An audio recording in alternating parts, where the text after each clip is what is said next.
Now I'd like to introduce today's speaker, Dr. Richard Grewelle. Richard is currently a postdoctoral scholar in the Department of Genetics at Stanford University. Richard has broad interest in wildlife disease ecology, conservation, and marine sciences. He has interest and training in biology, genetics, and mathematics to inform conservation efforts. Currently, he's using genetics and mathematics to understand the defensive and destructive role of innate immunity in the face of a changing pathogenic seascape. Today, he's going to speak to us about some work he did concerning the possible use of gene drive technologies to control snail vectors of human blood flukes. Richard, thanks for taking the time to join us today and to share your work. We really appreciate it. I'm going to turn things over to you at this point. So I'm here today to talk to you about some work that I did during my PhD. Currently, I'm in the genetics department at Stanford University, but I did my PhD at Hopkins Marine Station, which at the time was part of Stanford's biology department. Things have changed now, and now the Marine Station is part of the oceans department, which is a really exciting new thing. It's part of the sustainability venture that Stanford is part of. And so I'm going to start off by actually talking about plague, which is something that I started off working on and is actually close to home in that I live here in California, and plague came over to California in 1900, specifically in San Francisco, and spread through Chinatown. At the time, very little was known about plague and how it spread, and it caused a lot of confusion. There were a lot of problems, politically speaking, about how San Francisco and the politics of the time handled the disease. And although eventually the disease was quelled in the human population, it actually spread into wildlife populations nearby. And since then, 74 mammal species in North America have been affected. Now, as we know, plague is originally from Asia, and it came over to San Francisco on shipping vessels in 1900. And this is where I began my research. When I was 19, I was hired by the U.S. Geological Survey to lead a field crew to understand the effects of plague on sensitive wildlife populations. And we were administering vaccine trials and trying to understand whether we could actually vaccinate wildlife against the plague to make sure that we prevented the collapse of sensitive mammal populations. Specifically, here's a Utah prairie dog, which is an endangered species for many reasons, including the plague. Now, this is what their vaccines look like. Now, I don't know about you, but when I get a vaccine, it's not quite as pleasant as eating a peanut butter laced bait. But this is how they were vaccinated at the time. Now, plague is not unique. There are many other diseases that transmit between humans and wildlife. I think we're all intimately familiar with coronavirus at this point. We had a brief stint with monkeypox, but there are many other diseases that transmit from humans to wildlife and vice versa. And this is expected to increase as we increase the connectivity in our planet, as we transmit diseases between continents and between countries, as we transplant ourselves across the world, and also with changing climate and the changes we have on the world. We expect that these diseases to transform their location even gradually, as the climate warms. For example, in Africa, we expect malaria risk or dengue fever risk to change where its hotspots are. And as we learn more about these diseases, we can understand their genetics with new technology. Specifically for the plague, we know that there are plasmids that enable Yersinia pestis, which is a bacteria that causes bubonic plague, to be as pathogenic as it is. And it has evolved over time from a non-pathogenic free-living ancestor to infect humans and other wildlife. Now, we can also leverage these findings about these genetics of pathogens and also hosts to fight infectious disease. We now have mRNA vaccines, which have become very effective, obviously, for the coronavirus pandemic. Outbreak monitoring through PCR testing and other means, gene therapy, and what we're all talking about today, which is CRISPR-based gene drives. Now, my work is at the intersection between genetics and mathematical epidemiology. So I integrate the two to understand how we can leverage genetics in transmission dynamic landscapes. Now, specifically, I'm going to talk about schistosomiasis, which is a neglected tropical disease, mostly concentrated in Africa. And I want to understand if it is possible to reduce schistosomiasis and the burden on human populations by engineering innate snail immunity. And this immunity is genetically based and therefore is a target for CRISPR-based gene drives. Now, all of the work, unless otherwise referenced in my slides, is available at this publication, which was published last year, Grewelle et al. 2022 in PLOS NTD. So as I just said, schistosomiasis is a neglected tropical disease. 80% of its cases are in Africa. And the incidence of schistosomiasis has changed over time. It's been eliminated in certain places, including in Southeast Asia, through intensive treatment programs using molluscicides and other means to modify habitat.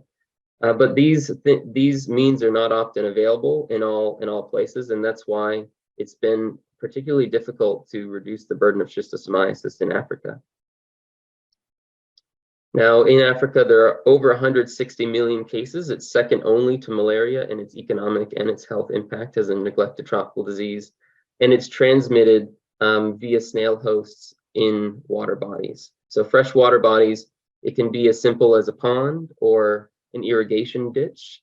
Often humans come in close contact with these areas because of their daily life. You know, they have to wash their animals, their livestock, their farming, and they don't have, you know, you can see in the bottom left, we were able to wear protective gear to prevent the penetration of the larval parasite in the water body, but the people that live there don't have this gear, and transmission can happen rapidly, and many populations are vulnerable, in particular kids, because kids play in the water. It's very hot in Senegal, where our lab has done a lot of our work. You know, the summer months are where transmission happens frequently because, you know, people go into the water bodies to cool off and to do their daily chores, and transmission is inevitable. Now, the transmission of this disease, so I can get a little more particular here, comes after eggs are shed from the adult parasites in humans. Now, there are there's urogenital schistosomiasis, and there's also fecally transmitted schistosomiasis. And when the eggs are shed from humans into water bodies, those eggs hatch into a larval form called Miracidia, depicted on the left. And those Miracidia can swim around in the water column and then infect snails. And there's 4 genera of snails that can be infected. The common ones are Bulinus and Bioinfilaria and Oncomillenia. And I'll talk about those a little bit later.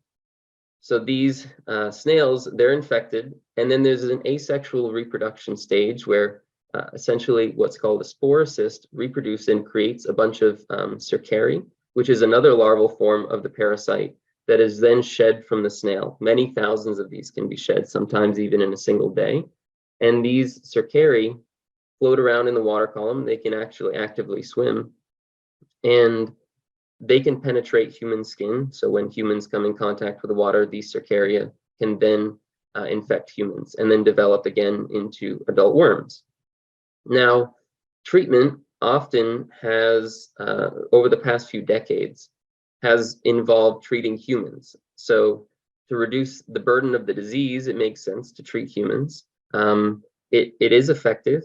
Treatment of humans through mass anthelminthic drug administration, or MDA, reduces the burden of adult worms in humans, often greater than 70% of up to 90% or more can be lost. The worms will die in an adult human, or often kids will be treated. So if we can't treat the entire population in a village or in a city, then children are treated because of their high transmission potential, their contact rate with the water bodies.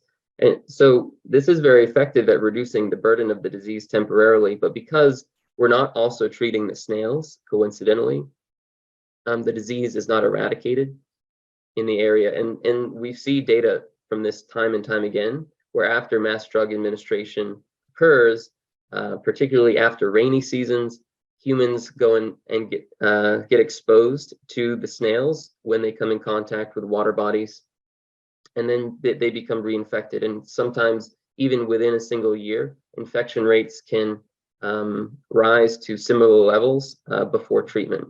And so it's very difficult to eliminate the disease without treating both arms of the transmission cycle, the humans and the snails. And so this is where the snails come in. We want to understand whether this emerging genetic technology can be used to treat the snails and to actually engineer their innate genetic immunity in our favor to reduce transmission of schistosomiasis. And so in a natural snail population, there's a mixture of susceptible and immune snails, and we'll call those the naturally occurring variety of immunity, wild type immunity. And then we'll call this other immunity that we would want to engineer in the snail population, the gene drive immunity. And so far, my work is considering introducing the pre-existing immunity and not engineering some other variety of immunity.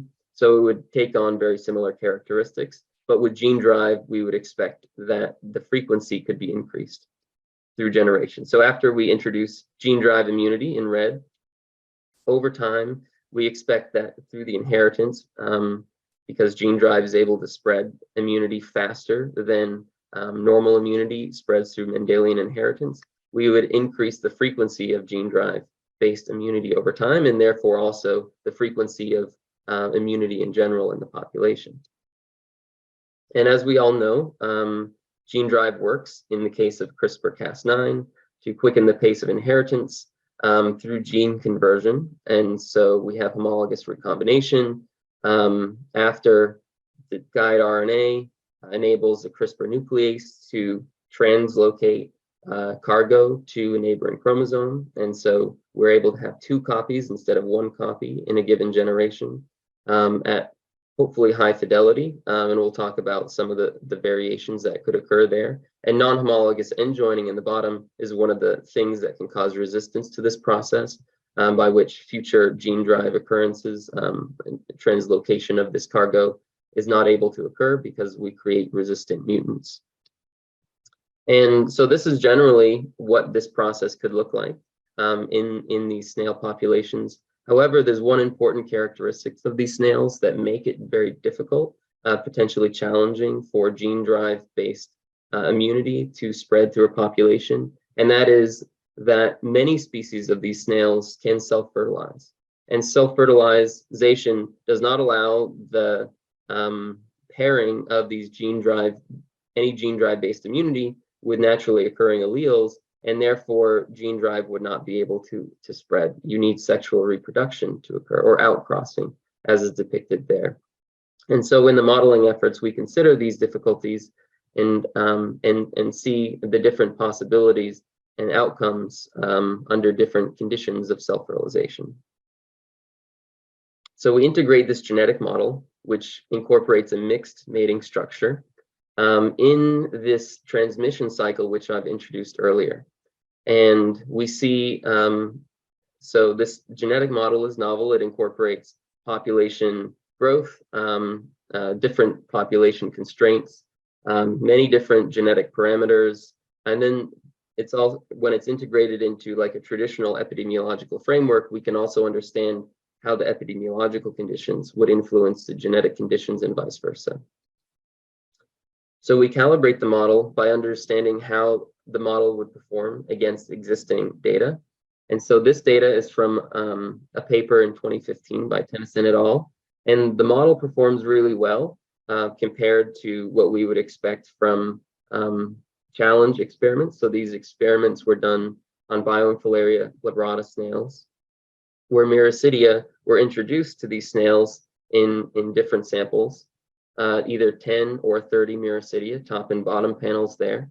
And over time, the individuals that were not infected were kept for the subsequent generation. So it shows the evolution of immunity and the reduction of susceptibility to challenging with these schistosome Miracidia over time. And evolution can occur when we have this artificial selection.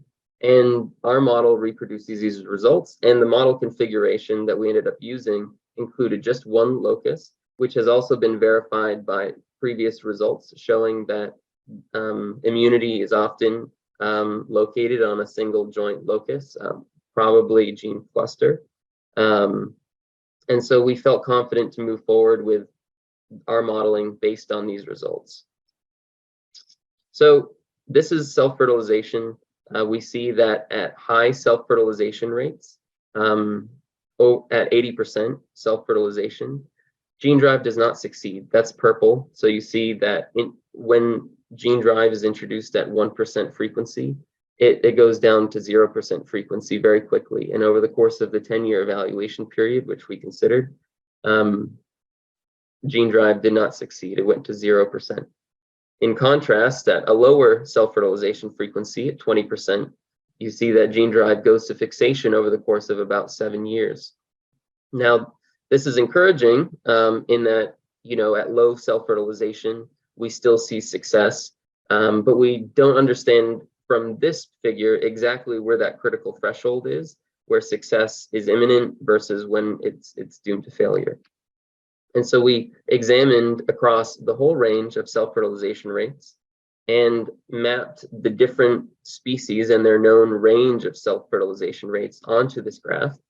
And we see that at essentially above 60% self-fertilization rate, there's very little chance of success of gene drive over the course of 10 years. So this graph evaluates the frequency of gene drive after 10 years. And below 40% self-fertilization, you get fixation. And between 40% and about 70%, you see this range. And it's very interesting that species group not according to their genre in their self-fertilization rate. So there's not really this monophyletic convergence of self-fertilization. It's a very flexible and adaptable life history strategy that is very important to consider because it's obviously very sensitive in the case of the success of gene drive mediated immunity. And specifically, Oncomillenia cupensis is the host for Schistosoma japonicum, and it does not self-fertilize. It always outcrosses, and so this presents a possible good candidate for something like gene drive. Bioinfilaria, you can see, is disparate for the known species, Bioinfilaria glabrata and Bioinfilaria pfeifferi, for which self-fertilization has been measured. There's a huge difference in their respective self-fertilization rates. Bioinfilaria glabrata is a much better candidate for gene drive than Bioinfilaria pfeifferi is. Both of them are very common, but they're geographically distributed across Africa in different ways. And so geographically, the species that are present in those locations have to be monitored and understood before anything like this would be considered. And the same thing for Bulinus, which transmits Schistosoma hematobium, which is a urogenital form of schistosomiasis. It breaks out completely differently, where Bulinus globosus self-fertilizes at a low frequency, whereas Bulinus truncatus is high. And so these are very important things to consider moving forward. And they don't necessarily break down for the different types of schistosomiasis. Besides Schistosoma japonicum, Schistosomiasis hematobium, spreads across the range, and same thing for Mannsoni. Now, we looked at mutable factors, so things that are inherent to the genetic design, that are common, that have been evaluated in other studies, but also some new things, including homing efficiency, which is the efficiency with which gene drive conversion succeeds.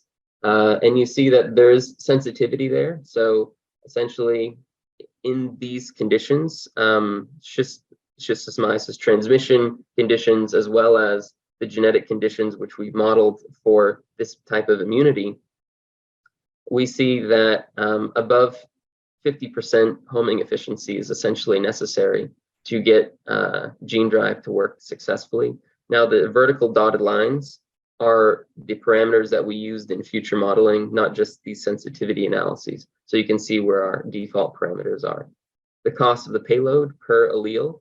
So there's often a cost that's associated with introducing a gene drive allele into an organism. And so if that cost, we modeled it at 1% per allele. So a homozygote would have a 20% fitness cost compared to a non-gene drive organism. And you can see that The cost of the payload is a very sensitive matter, and we have to work hard moving forward to reduce the cost, the fitness cost of this payload to have a successful drive.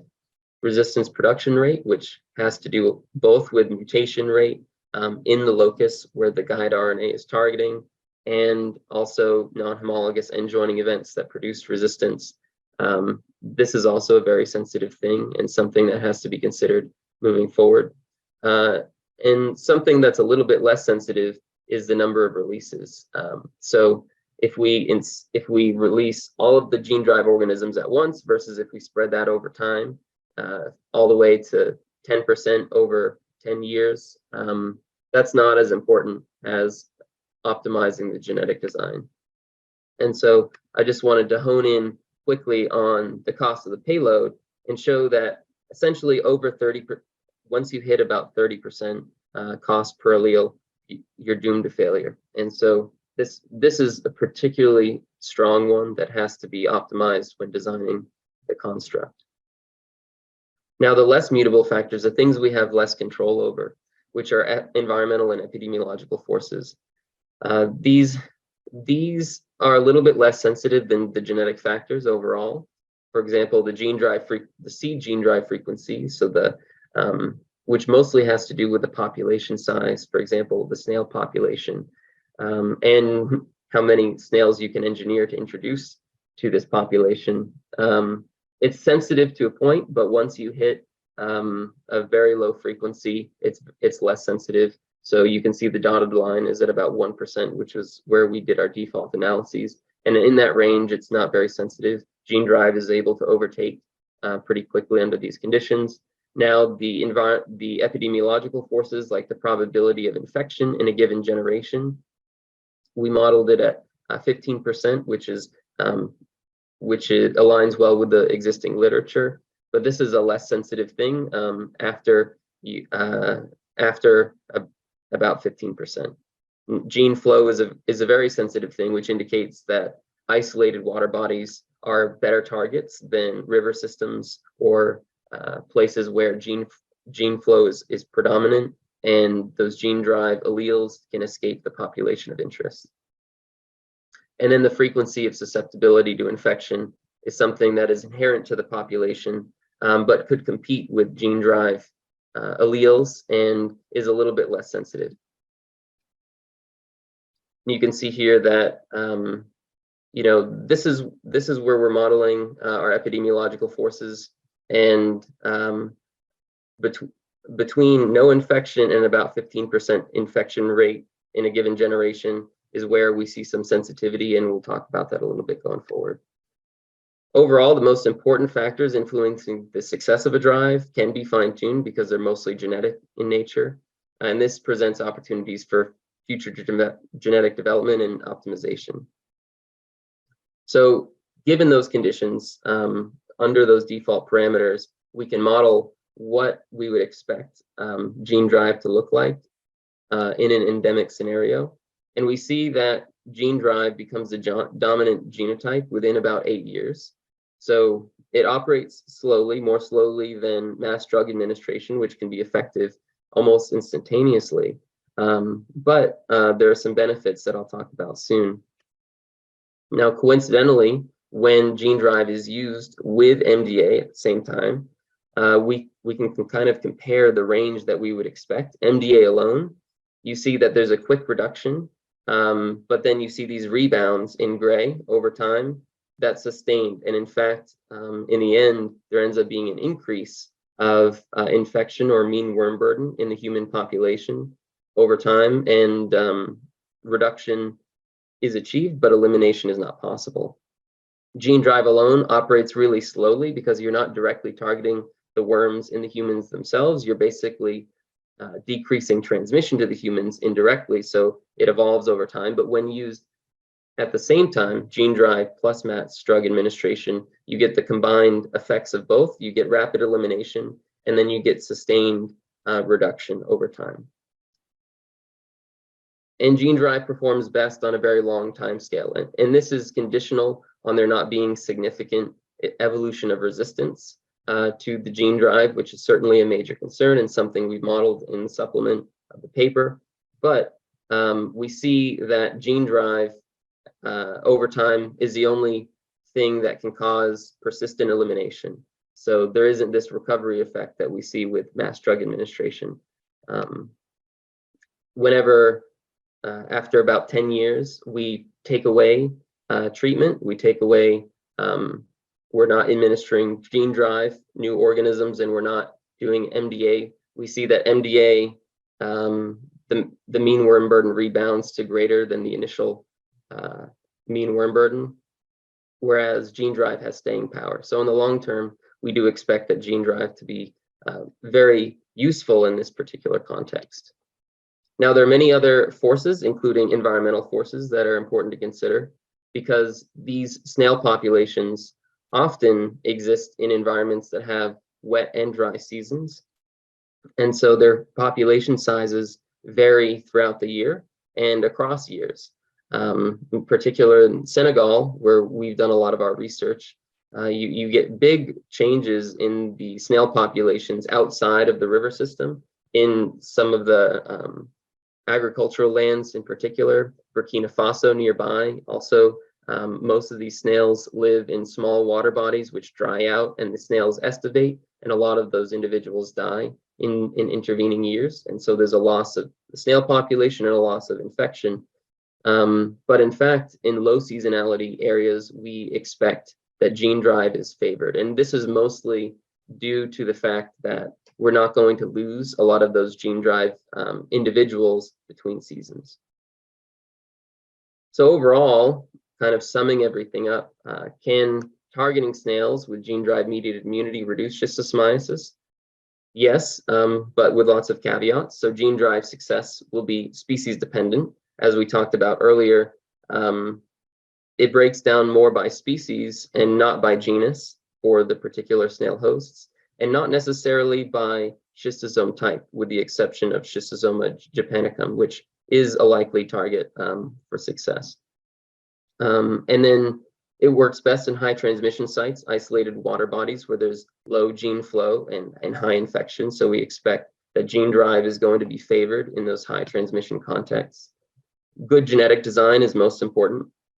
We've seen across a few different genetic parameters, if you can optimize those, then you have a much higher chance of success in the long run. And gene drive is going to work more effectively and faster with coincident mass drug administration.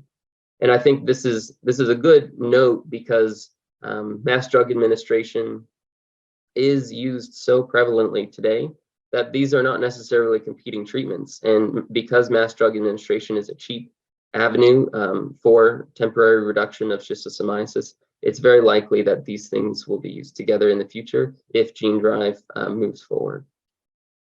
So I want to thank you all. I want to thank the DeLeo lab, which is the lab in which I did my PhD at Hopkins Marine Station. Lots of support and advice on this project. There are a few co-authors on this work: Javier Perez Saez, Josh Tycho, Erica Namagai, Chloe Rickards, and my advisor Julia DeLeo. And then funding from the Stanford Graduate Fellowship, the ARCS Foundation, and my contact information is here. I'm open to any and all questions, and I appreciate you guys sticking around to listen to my talk. Great, thanks a lot, Richard. And yeah, thanks for a very intriguing talk, and really appreciated the many factors that you considered during this modeling. Let me just say something to the audience and encourage everyone to ask questions.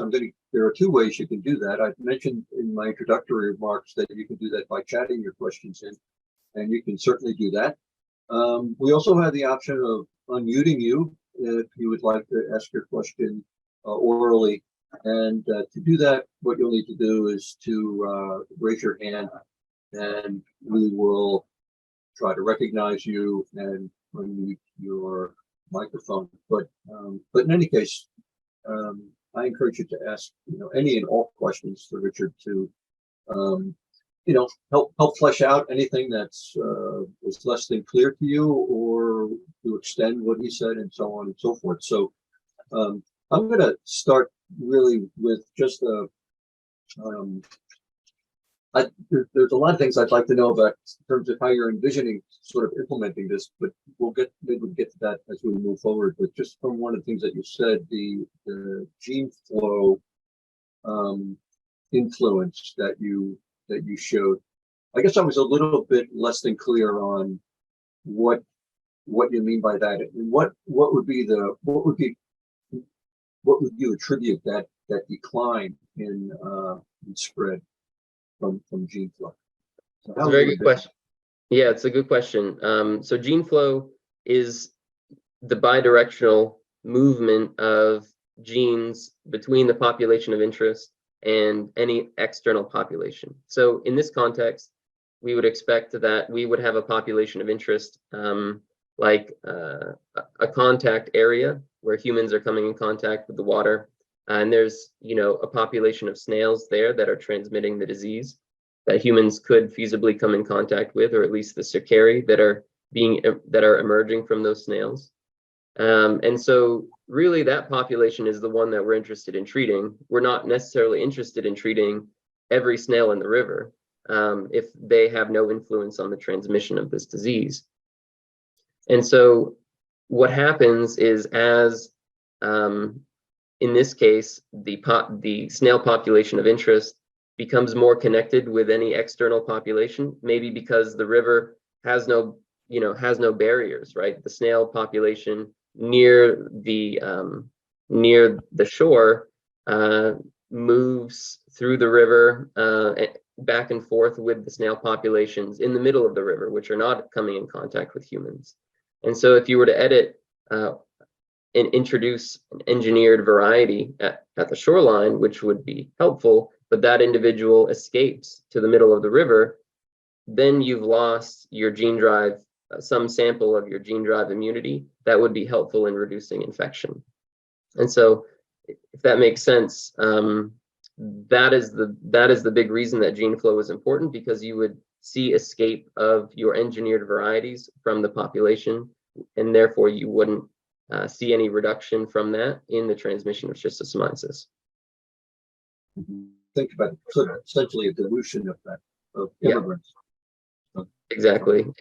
And the same thing is true in the reverse direction. So individuals that are more susceptible coming in from the outside into your focal area can also dilute the sample, dilute the concentration of immune snails. Okay, thanks. There are some questions that were chatted in. I'm going to get to some of those now. Let's see. Just hang on a second. Okay, yeah, Emily, thanks. Okay, Emily Wamba has a question. Actually, a number of them. You might want to check your chat screens of that, because it's a number of things she's said. She says hello and an interesting presentation. And in the context of Africa, snail as a food, for example, in Cameroon, where I'm from, I'm wondering if these modified snails would have any impact on human health, and assess that. So that's one question. And then there's that we can go after that. And question, I think, about the genetic modification and some risk issues. Yeah, it's a very good question. It's not something that so there's a lot of work that has to be done to get to the point where we're actually able to introduce such snails. We don't even have transgenic lines, which means that we don't have, these snails have not been modified for their immune genes yet successfully. And so it is not known exactly how the phenotypes of these snails will change in other ways, even if we are able to modify these immune genes which we've modeled. So once we are able to successfully modify those immune genes, then we'll be able to assess the other phenotypes, because it is true that often if you target one gene, the phenotype that you're interested in modifying, the characteristics of that snail, may also be linked to other characteristics of the snail that may be important in the taste or the diet preferences. And so that all is unknown, but I think once we get to that point, years down the line, all of those kinds of off-target effects should be assessed, I think that was not in the purview of the work that I've done, but I do think that it is important to assess in the future, for sure. Yeah, good. Is there any kind of engagement or surveys about public, the potential, those people who would be impacted on it, some of their thoughts about an approach like this? That is something that the lab in Africa, in the communities where you've been working. We've done, the lab that I worked in my PhD, the DeLeo lab, has done a lot of community survey work and worked hand in hand with in doing our ecological research. And a lot of it has been targeted actually on reintroducing native predators called prawns in the Senegal River, for example, because dams that were created in the 80s had prevented the movement of these native predators to these snails and caused an increase of the snail abundance and therefore transmission.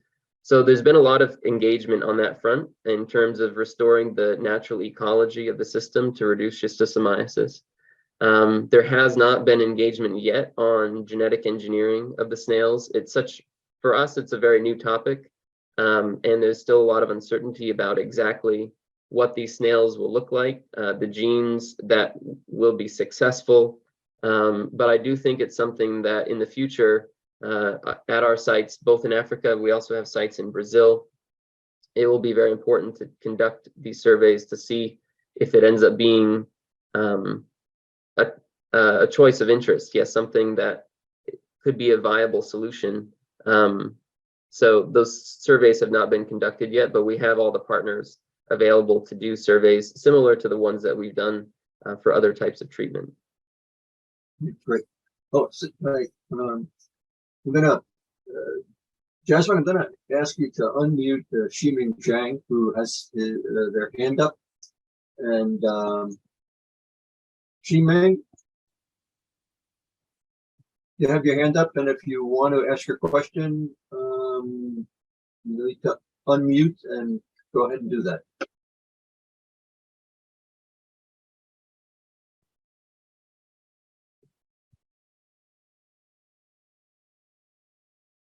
Okay. Maybe Ximing has their hand up by mistake. Or Ximing, you're on mute, so you can unmute yourself. Hello.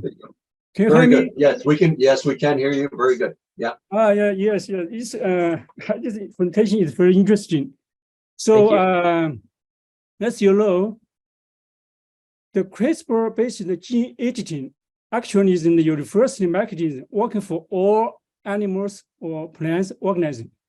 However, has not been successful in Schistosomiasis vector snails, which you're talking about today. So without this technology, it's not possible to purification any kind of the gene, CRISPR-based gene driver, right? So actually, you did a very excellent talk today. This is downstream of the gene driver in application of in these snails. So my question is, what is the biggest technique hurdle, and how do you overcome it?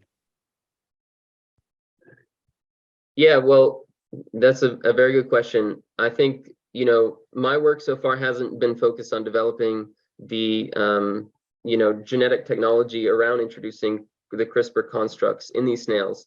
And, that's something that other people are working on. And I think eventually we'll be successful. And we hope that there's renewed interest, as we kind of explore this topic in multiple facets, as we know, working on the modeling side and working on the laboratory side go hand in hand. And, that's something that we hope to do. A lot of my work that I'm doing in my postdoc, I'm developing CRISPR techniques to knock down genes myself, so that hopefully in the future, I'm able to make some forward progress on this model system. I'm not exactly sure about how to solve the technical hurdles that people have experienced introducing CRISPR constructs or modifying genes for these animals. But I do think that these are things that will resolve in time as more people work on them. Yes, it's very tricky because many people in the world has been working on this in the gene editing or CRISPR. No success. So without success in the technology, is not possible talking about gene drive application for this biological system. Yeah, it's very forward thinking, and we're hoping to continue to make progress. But it is a very, it's an essential concern. So, thank you. Thank you. Yeah, thank you, I just want to ask you if you're actually, Shiming, if you are someone who has been trying to genetically modify snails. Do you have some first-hand experience there in terms of some of the challenges in genetically modifying snails? I know there's been a number of efforts out there to do that. Is that something that you've had experience with?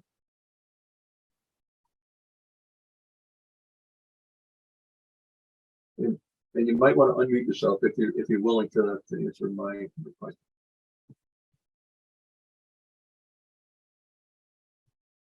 Okay, so I'll just let that go. But I was interested to know whether or not you had some experience. But certainly the initial efforts to try to genetically modify snails seems to be obviously the initial hurdle that needs to be hurdle. Emily Wumba had another question. It had to do with this is the second question that she followed up on. So if gene drives perform best over, then doesn't that increase the chances of the emergence of resistance? 8 years is a long time, and I wonder if that isn't long enough for the emergence of hybrids or resistant. Yeah, that's a great question. And the important thing to note is that in contrast to maybe some other species for which gene drive technology have been explored, these snails don't reproduce as quickly. So typically there's 3 or 4 generations each year. I modeled 4 generations each year. And so, that's basically 30 generations in the 8-year time frame. And we would expect the emergence of resistance genes. And I modeled that. If you check out this very long supplement of the paper, there's a variety of scenarios of evolution of resistance, and it does change things. But we're only dealing with 30 generations. So if we're able to reduce the propensity of non-homologous end joining through an appropriate genetic design, then we can work to reduce the chance that in the long term gene drive won't be successful. There are many different possibilities, including multiple guide RNAs, that have been explored in this context, and different gene drive designs to reduce the effect of the emergence of resistance genes. And I think these technologies will only continue to improve. Probably will improve faster than we would get the chance to introduce these snails into a natural setting. So I guess I'm optimistic on that front in terms of being able to reduce resistance overall before any of this becomes a viable technology for schistosomiasis. Great. Stephanie James has a question. So if gene drive modified snails must be delivered to independent isolated water bodies, do you see that as a challenge for achieving widespread coverage against schistosomiasis? I do see that as a challenge. I think, not just from the perspective of trying to mitigate the spread of engineered organisms, I think we have to be careful for off-target effects. We want to introduce in isolated water bodies in the first place. I think that's the first step, is to understand how things work in isolation. But when we scale up, it is going to be a logistical concern. Basically, it's not going to be an effective technology for it's not a silver bullet. It's not something that we can use in every single setting. And I think the use of it will evolve over time. And it should start in isolated water bodies where it will be effective. And then maybe as genetic technologies improve, things will be less of a concern for, gene flow and other things for less isolated water bodies. But I do think that in a full river, connected river system, this is not necessarily going to be the silver bullet. Yeah. You know, one of the things that is discussed often with gene drive technologies, particularly gene drives that are highly efficient, is the potential to spread into unwanted populations where you don't want to modify that particular species population. You know, so containment and isolatedness, in some cases, in this case, could be a feature, not a bug, that could be exploited to deal with some of the concerns that come up with about deploying, say, a gene drive mosquito, which can fly and go potentially over longer distances. So this isolated water body might actually be used to an advantage at some point. Just thinking out loud here on that, but yeah. Oh, for sure. Yeah, I'll show a slide. But it certainly would increase the efforts to deploy, right? I mean, in terms of yes. Yeah. You know, the WHO deploys, you know, mass drug administrations in all kinds of local communities. So that effort and that coordination is already in place, and they do it every year or sometimes twice a year in isolated communities.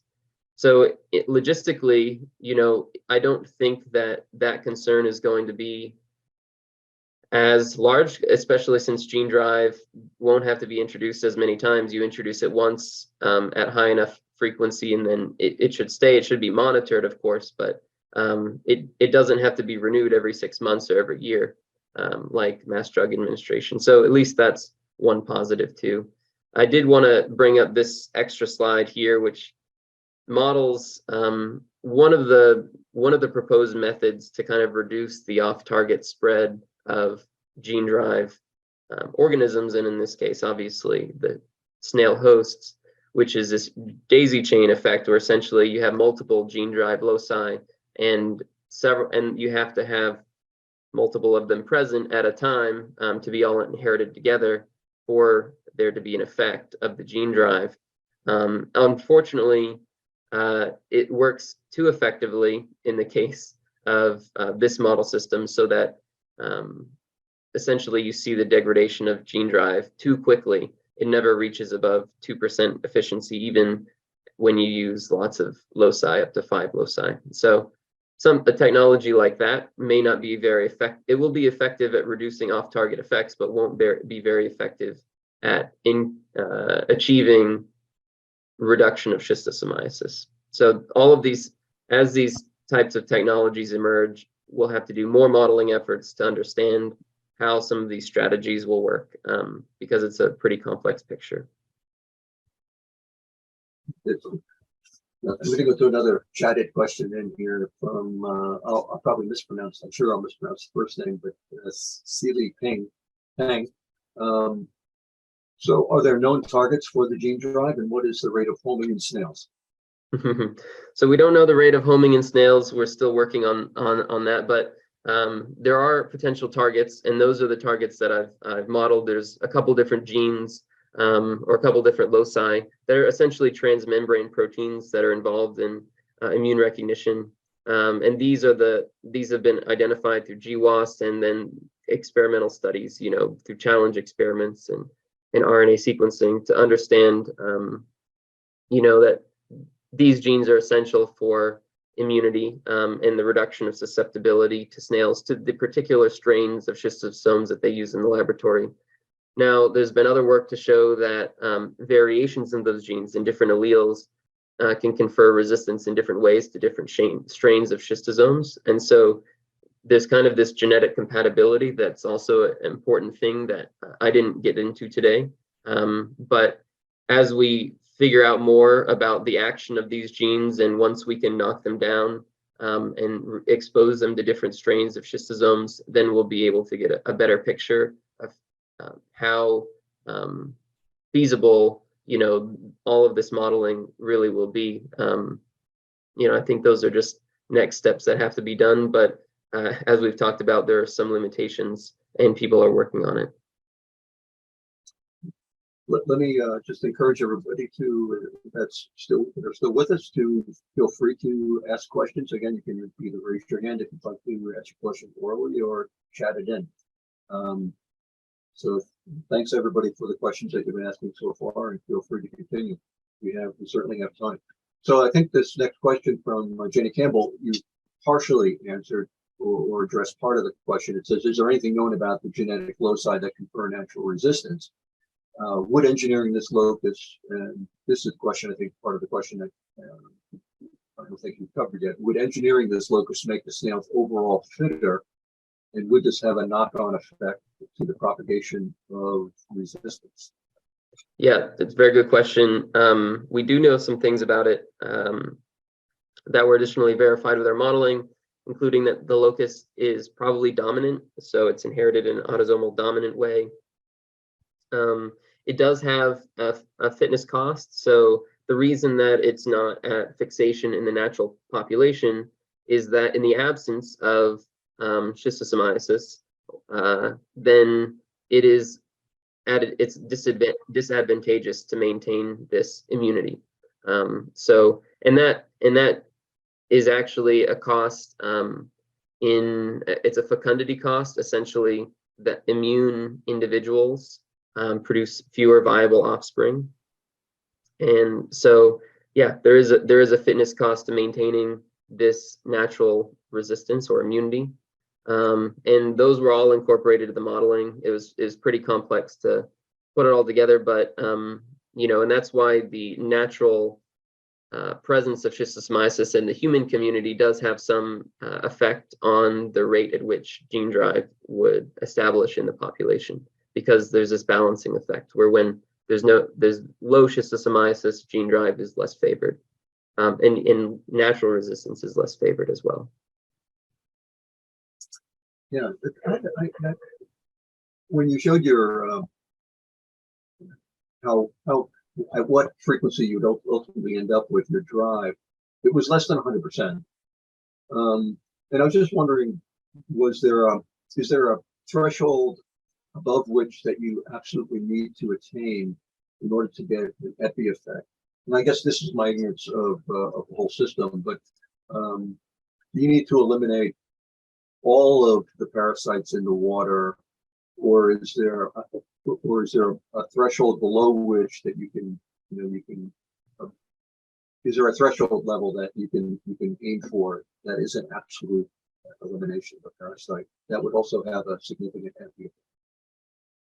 So essentially, you're talking about, is there a target threshold to eliminate schistosomiasis in the system, where it would just kind of naturally decay on its own towards elimination, or just that we? It's more, it's not really so much that. It's just, how good does it have to get in order for you to have a significant epi effect?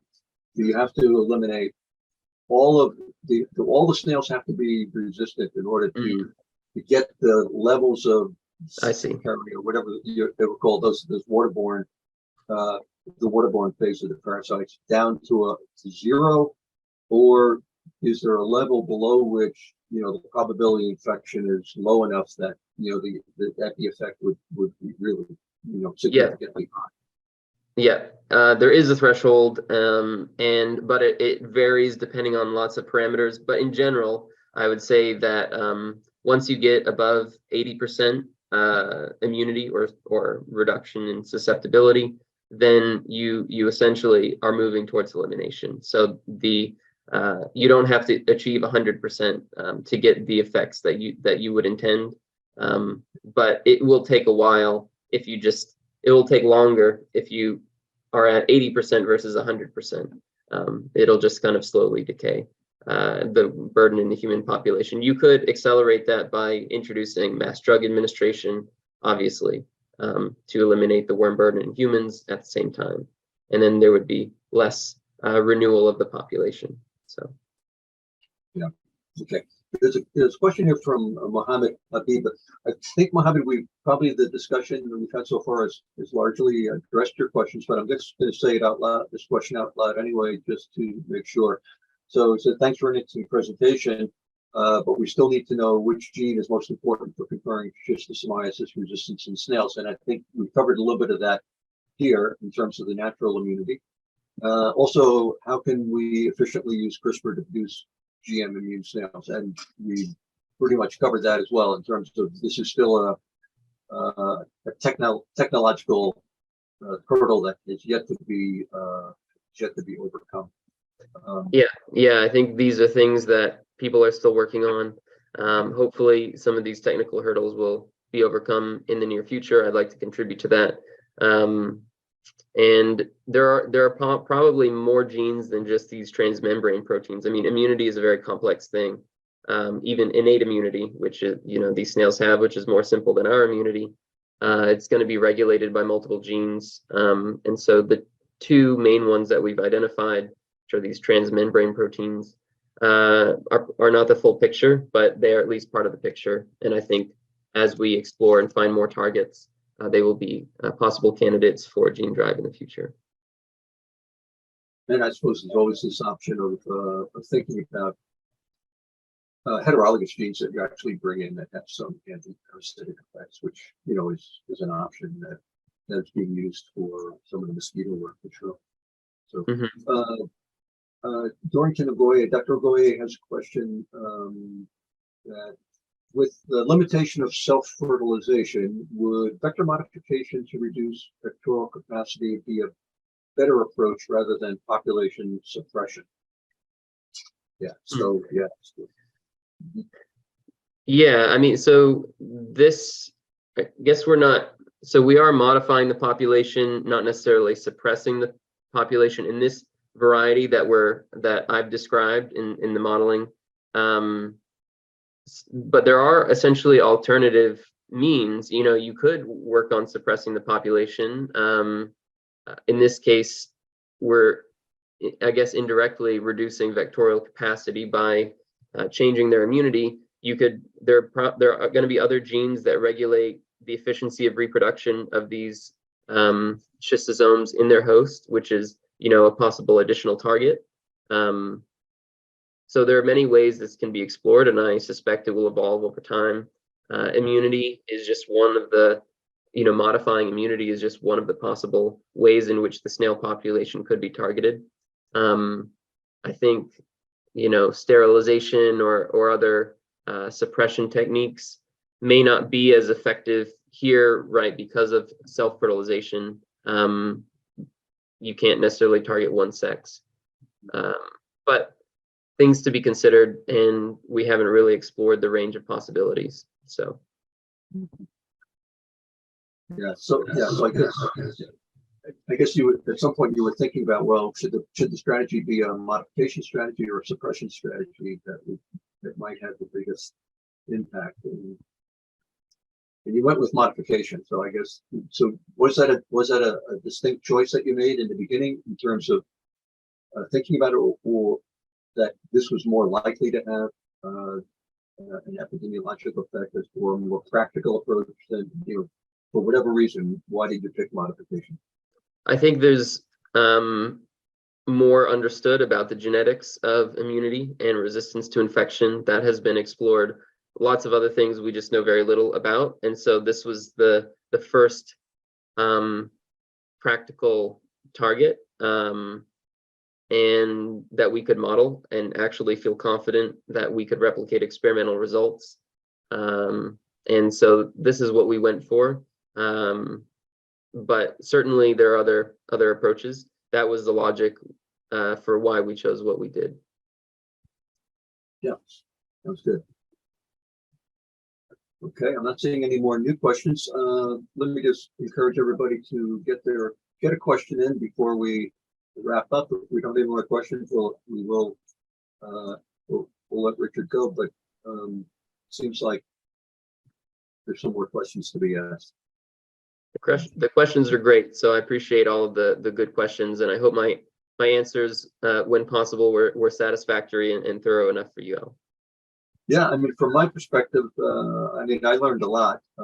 Again, this is not an area that I know a lot about in terms of the biology. So actually seeing the various snail species. I knew there were multiple ones. I didn't know how they differed in terms of their reproductive, their lifestyles, in terms of selfing probabilities and things like that. So I found that to be really super informative, and so that was great. I mean, I learned a lot. So Well, thank you.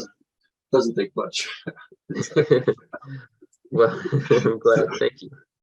Okay. All right. So yeah, I don't see any more questions. So Richard, I'm gonna let you go.